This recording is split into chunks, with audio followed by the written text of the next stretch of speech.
What's up, everyone? John Rettinger from Techno Buffalo here with a full review for you of the Samsung built Infuse 4G for AT&T Wireless. Let's go ahead and see if this guy deserves a giant place in your pocket.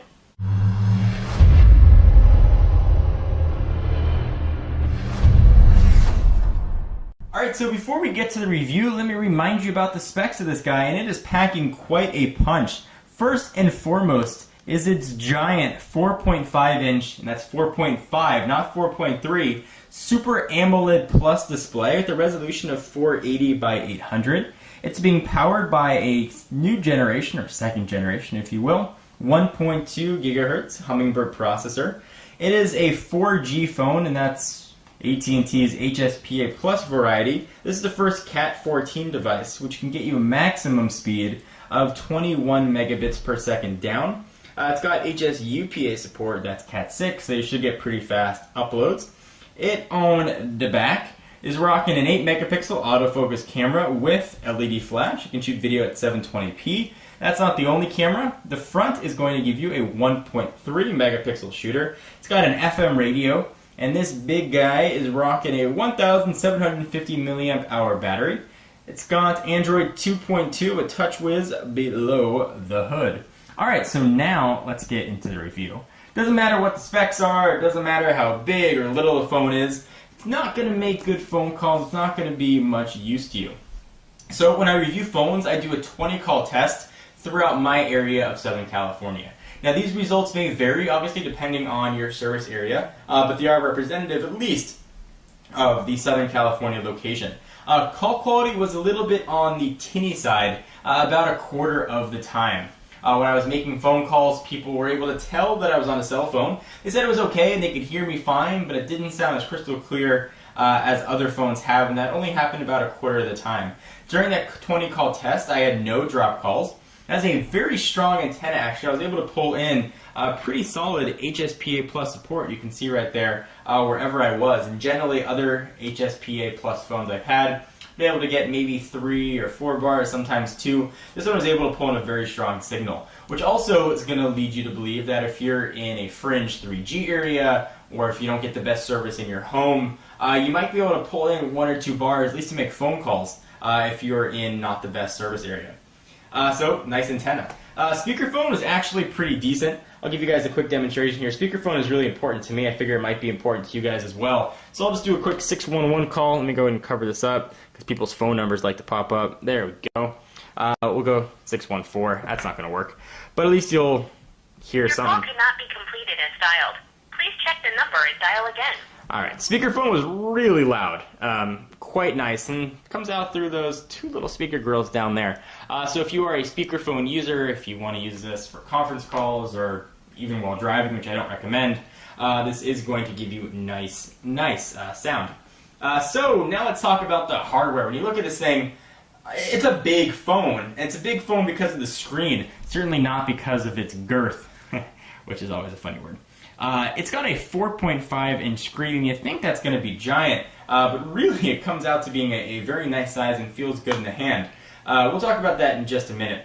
The screen here, though, is absolutely beautiful. Samsung's new Super AMOLED Plus display addresses all the concerns that I had with the AMOLED screens and Super AMOLED, namely you got a bit of grayish blue tint, but keeps all the awesome things. So you're going to get great visibility in direct sunlight. You're going to get rich colors, you're going to get dark blacks, and text is going to look awesome, but I should probably just show you what that looks like instead of talking about it. So we'll go to a screen here. Let's go ahead and jump in and show some of the wallpapers so you can see what images look like. We'll go ahead and check out the wallpaper gallery. You can see I've got Launcher Pro on here, one of my favorites. Text and images here just look absolutely beautiful and really pop. If you're looking for a phone to show pictures to your friends or show them whoever, this is going to be a fantastic device for you. I mean, you're getting almost tablet size in a phone. 4.5 inches is really huge. So maybe not tablet size, but you're getting a really big phone with a great screen. So let me show you what text looks like on here, and we'll talk about the browser in a minute. Here we are in Techno Buffalo. Text is very, very crisp. You see you don't have that sort of color tint in the back, especially on a white background. So this is one of the few phones I'd say you actually could read an ebook on without killing your eyes, just because it's so much bigger. So the screen is pretty high on the awesome scale. The next thing that's going to be important is speed. So you're not going to set the world on fire with your stock ROM quadrant scores. I love to benchmark things. I generally got a score of around 1100. It is only a single core processor, and I say only, it's a 1.2 gigahertz processor in here, and it's very, very, very fast. I will say this thing just felt really, really zippy while I was using it. Applications loaded really fast. I had no problem, launching games. I had no problem multitasking. This is a very, very, very quick phone. I didn't have any issue or miss an extra core. This is going to be a very fast device for you throughout the duration of your 2-year contract. That's the way you choose to go. But that's not the only way that speed is going to matter. This is also an technically HSDPA, the first Cat14, which is really capable of supposedly super fast speed. So I mentioned that I'm kind of a benchmarking junkie. So let me go ahead and show you how fast this is. I'm going to go ahead and launch speed test. And let's go ahead and restart the test. And I've got pretty nice HSPA plus signal here. And let's see how fast we're going to be if we can come anywhere close to their max 21 megabits per second. Now, AT&T hasn't been that forthcoming about where their HSPA plus 4G network is. So speeds are definitely going to vary. Again, this is only representative of where I am in Southern California. So 2.99 is about what I've been getting in the low 3 areas. And generally I've been getting a little bit higher than 1 megabit per second up. So you are getting kind of fast speeds, but certainly not, at least where I am again, as fast as you would hope. So you can go ahead and let's check out some results. You can see some previous speeds here. So generally in the 3s is what I've been getting. My upload speeds evidently tended to vary a lot. This is going to be just a generally quick device. Let's go ahead and load a web page here. So here we are on Techno Buffalo. You notice that I've got flash turned off. Even with flash content turned on, pinch to zooming, whatever you wanted to do, really just worked very quickly. Overall, the device just felt fast. So let's go ahead and just go. We'll do a refresh. We're not connected here over Wi-Fi at all. This is straight, I guess you could call it a 4G service or HSPA+. So there it goes. Content is loaded. You can read it. Images are now showing up. You can see where flash content is. I've got it set to ask me essentially if I want to use any plugins. So there we are. This is only Android 2.2, and I say only because it's a bit disappointing. I certainly would have liked to have had Froyo. But it doesn't really make that giant of a difference, at least to me. The phone just worked very well, and Samsung's own widgets and their TouchWiz tended to make up a little bit for the stuff that I was missing in Gingerbread. I like their default application manager. You'll notice that I had Launcher Pro on there. I'm not the biggest fan of the look of TouchWiz, the way it encapsulates, I can tap the screen, the way it encapsulates icons like this.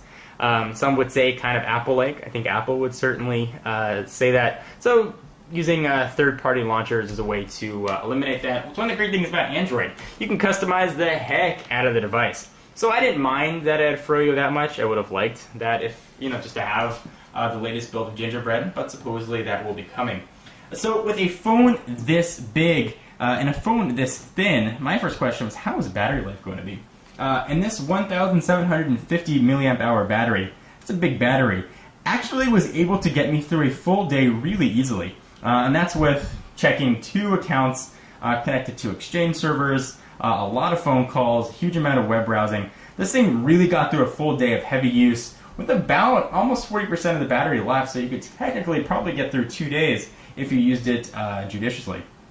I was really, really impressed. And especially powering a phone this big with a screen this massive. Really kudos to Samsung for giving it the battery life that it deserved. Camera quality was fine. As I generally say in phone reviews, you're not going to replace your DSLR. But if you want to snap a few pictures of your buddies at the club, this will be fine. So if I was an AT&T customer, which I do happen to be, and I was looking for a phone, I can definitely tell you that this would be the phone that I would get. I can't recommend this phone enough. Certainly it would have been great if it had dual cores. It would have been awesome if it had Gingerbread. But those are really minor quibbles of what's a very, very amazing phone. If you are an Android user, or even if you're not an Android user, you just heard about Android and you want to get into the smartphone world, this is going to be a wonderful way to go in and try it. Whether you're a hardcore hacker and you want to tweak the ROM and sideload applications, whether or not you're a novice user, you just want a phone that's going to work, this phone is going to work very, very, very nicely. So I know a lot of people have been making some fuss about how Samsung does their file management. I didn't have any slowdown issues when I was using the phone, and I wouldn't expect that you would have that much either, but that is something to keep in mind. Sort of the short, non-nerdy definition is the way Samsung does their file storage. You could have, potentially at least, have a bit of slowdown, but I didn't experience that, and I haven't experienced that with any of my Samsung devices that I've tested. This phone gets definitely a 2 thumbs up. Those are my thumbs. This is one that, again, I would really, really recommend to anyone out there looking for a smartphone. I am John Rettinger from Techno Buffalo. Be sure to check out the site for all your tech news. This has been a full review of the AT&T Infuse 4G, and you should infuse some love onto this guy because it definitely deserves it. I'll see you in the next video.